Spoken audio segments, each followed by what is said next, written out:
Եղավ մի անգամ, անտառի միջին, արծիվն ու կաղնին այսպես վիճեցին, թե որն իրենցից շատ տարի կապրի, որն է դիմացկուն ու պինդ ավելի։ Արծիվն ասաց ես, կաղնին էլ թե ես, երկուսն էլ համառ ու հպարտ այդպես մեծ պարծեցան, սաստիկ վիճեցին, վերջն էլ էս տեսակ պայման կապեցին։ Ժամանակ դրին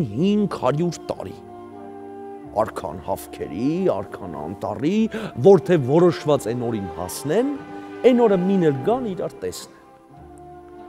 Ու արծիվն իսկույն կաղնուց հեռացավ, հզոր թևերը բացեց, վերացավ դեպի ամպերը, դեպի ժայռերը,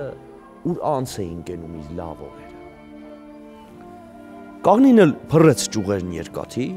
խոր ու խոր խրեց ճանկերն արմատի և այնպես հուշկու կանգնեց անտառում, որ ցած չընկնի էլ 500 տարում։ Դարեր անցկացան, և ահա մի օր արծիվը եկավ ծերացած, անզոր, ծվոցը կտրած, թույլ հևվալով, ծանր թևերը մի կերպ քարշ տալով,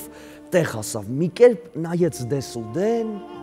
տեսավ, որ կաղնին ընկել էր արդեն։ Ճյուղերը թեև դեռ թարմ ու կանաչ, ընկել էր ահեղ փոթորկի առաջ։ Էյ, կանչեց, գոռոզ, պարծենկոտ կաղնի, դե լավ ճանաչի ինձ ու քեզ հիմա,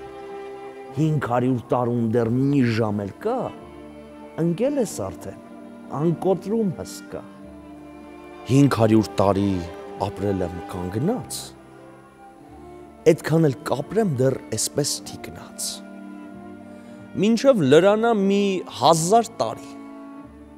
պատասխան տվեց ընկած վիթխարի։